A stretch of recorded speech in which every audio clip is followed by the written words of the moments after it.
ഹുറൂഫുൽ ഹിജായിയ അലിഫ് ബ ത സ ജീം ഹ ഖ ദാൽ ദാൽ റാ സ സീൻ ഷീൻ സ്വാദ് ദ്വാദ് ത്വാ ള ഐൻ ഗൈൻ ഫ ഖാഫ് കാഫ് ലാം മീം നൂൻ ഹ വാവ് യാ ഹംസ.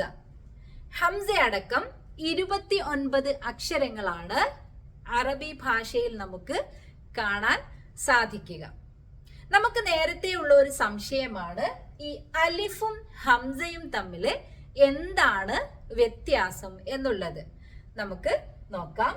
അലിഫ് എന്ന് പറയുന്നത് എപ്പോഴും സാക്കിനായിട്ടുള്ള ഒരു അവസ്ഥയാണ്, അതായത് സുക്കൂൻ ചെയ്ത അവസ്ഥയിലാണ് എപ്പോഴും അലിഫ് ഉണ്ടാവുക.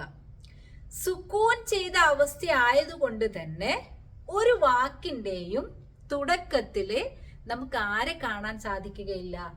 അലിഫിനെ കാണാൻ സാധിക്കുകയില്ല. അതായത് അലിഫിന് നമ്മള് സ്വരം നൽകുകയില്ല. അലിഫിന് നമ്മള് സ്വരം നൽകുകയില്ല. ഇതാരല്ല?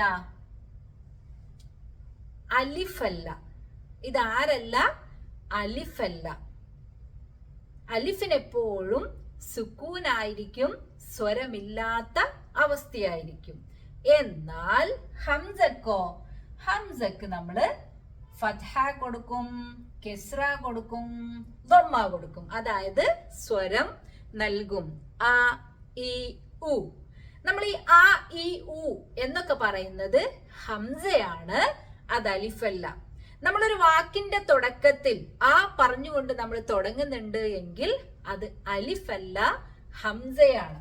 ഉദാഹരണത്തിന് അർനബ്. അർനബ് ഇതെന്താണ്? തുടക്കത്തിലുള്ളത് ഹംസയാണ്, എന്തല്ല? അലിഫല്ല. മറ്റൊരു ഉദാഹരണം നോക്കാം. ജാഅ. ജാഅ. ജീം അലിഫ് ഹംസ. ജീം അലിഫ് ഹംസ.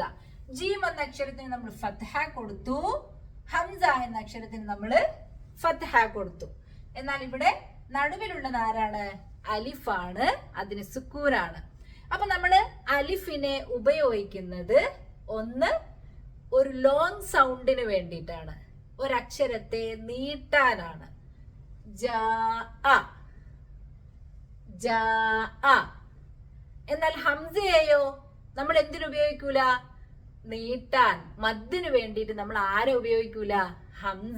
ഹംസയെ ഉപയോഗിക്കുകയില്ല. നോക്കിയട്ടെ. മാഉൻ. മാഉൻ. മീം അലിഫ് ഹംസ. മീം എന്ന അക്ഷരത്തിന് നമ്മൾ സ്വരം നൽകി, ഹംസ എന്ന അക്ഷരത്തിന് നമ്മൾ സ്വരം നൽകി. എന്നാൽ നടുവിലുള്ള അലിഫിന് നമ്മൾ സ്വരം നൽകിയില്ല, കാരണം അലിഫിന് സ്വരം നൽകുകയില്ല, അത് സുക്കൂനാണ്. മാഉൻ. മീം എന്ന അക്ഷരത്തെ നീട്ടാനാണ് അത് നമ്മൾ ഉപയോഗിച്ചത്. മറ്റൊരു ഉപയോഗം, ഈ ഹംസ എന്ന് പറയുന്നയാള് എപ്പോഴും ഒറ്റക്ക് നിൽക്കുകയില്ല. ഹംസ എന്ന അക്ഷരത്തിന് അറബിയിൽ എന്തുണ്ട്? ചില സീറ്റുകളൊക്കെ ഉണ്ട്. അതിലുള്ള ഒരു സീറ്റാണ് ഏത്? ഈ അലിഫ് എന്ന് പറയുന്നത്. അതായത് ആ ഇ ഉ. ഇതാണ് ഹംസയും അലിഫും തമ്മിലുള്ള വ്യത്യാസം. അതായത് ഇങ്ങനെ എഴുതി കഴിഞ്ഞാൽ നമ്മൾ എന്ത് വായിക്കരുത്? അലിഫ് എന്ന് വായിക്കാൻ പാടില്ല.